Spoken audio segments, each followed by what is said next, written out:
আসসালামু আলাইকুম ভিউয়ার্স। আমি রিগান কম্বোডিয়া থেকে। তো কম্বোডিয়াতে আজকে সারাদিনে প্রচণ্ড বৃষ্টি হয়েছে। তারপরেও বৃষ্টির ভিতর বেরিয়ে হয়েছি খাবার ডেলিভারি দেওয়ার জন্য। আমি যাব এখন পাহাড়ি রাস্তায়। তারপরেও পাহাড়ে উঠে পাহাড়ে মাঝামাঝি থেকে আমি দেখাবো পাহাড়ের থেকে কম্বোডিয়ার শহরটা কীরকম দেখা যায়, সিয়ানুক শহরটা কীরকম দেখা যায়, এবং পাহাড়ের থেকে দেখাবো পাহাড়ের সৌন্দর্য, সিয়ানুকের সৌন্দর্য দেখাবো। তো প্রিয় ভিউয়ার্স, দেখতে থাকুন শুধু। আমি পাহাড়ের দিকে উঠতেছি। রাস্তাটা অনেক উঁচু, বাট ধীরে ধীরে চলে গেছে, ধীরে ধীরে যাচ্ছে। তো এই জন্য মনে হয় কিছু বোঝা যাচ্ছে না যে উঁচু কিনা। ধীরে ধীরে যাওয়া যাচ্ছে। যত রাস্তায় উঁচু হোক না কেন, পাহাড়ের রাস্তাগুলো এরকমেরই হয়। পাহাড়ের রাস্তাগুলো ভিউয়ার্স এরকমেরই হয়, ধীরে ধীরে উপরের দিকে উঠতে হয়। তো একবারে খাড়া তো উঠা যায় না, এই জন্য আর কি কাটে কাটে এরা এরকম রাস্তা করছে। দেখুন প্রিয় ভিউয়ার্স, পাহাড়ে এদিক দিয়ে সোজা রাস্তা দিয়ে আবার ওইদিকে নেমে যেতে হয়।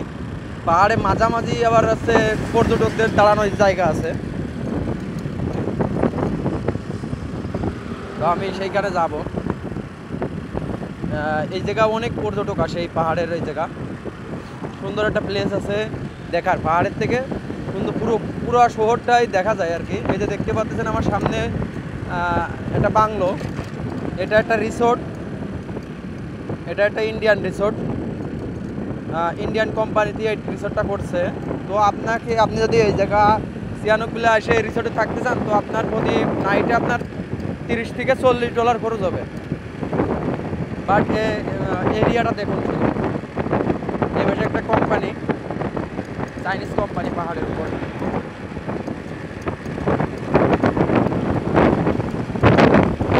সৌন্দর্যগুলো দেখতে থাকুন ভিউয়ার্স।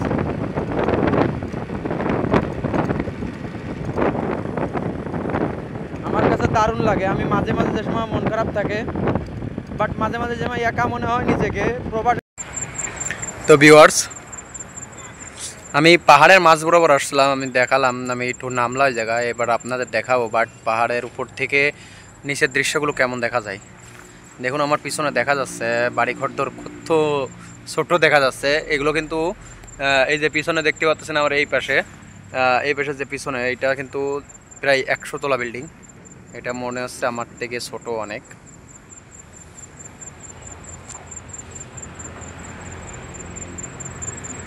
আপনি দেখলেন আমার সামনে থেকে আমি সবই দেখালাম পর্যটক। এই যে হচ্ছে পাহাড়ের সামনে রাস্তা, এই যে হচ্ছে আরেকটা পর্যটক জায়গা প্লেস। এইখানে ঢুকতে গেলে টাকা লাগে। আগে যেখানে গেছি আমি ওইখানে ঢুকতে টাকা লাগে না, বাট এইখানে ঢুকতে টাকা লাগে। প্রতি গাড়ি পিছু 50 সেন্ট করে লাগে, 50 কি $1 করে লাগে। বড়ো গাড়ি $1, মোটরসাইকেল 50 সেন্ট। তো আমার কাছে টাকা ছিল না বলে আমি কাছে যাইতে পারি নাই। বাট এই জায়গা আছে, এই জায়গা দেখতে পাচ্ছেন। এই জায়গা বসার জায়গা আছে, বাট নাস্তা করা, বাট খাবার খাবারের জায়গাও আছে, ব্যবস্থা আছে এখানে। এইখান থেকে পুরো শহরটা দেখা যায়। দেখেন দেখেন প্রিয় ভিউয়ার্স, এখান থেকে কাছে গেলে পুরো শহরটা দেখা যায়। আরও ক্যামেরা তো ভালো ক্লিয়ার দেখা যাচ্ছে। তো প্রিয় ভিউয়ার্স, ভিডিওটি ভালো লাগলে চ্যানেলটি সাবস্ক্রাইব করে পাশে থাকবেন এবং লাইক কমেন্ট সাবস্ক্রাইব করে শেয়ার করে দিবেন, লাইক কমেন্ট করবেন।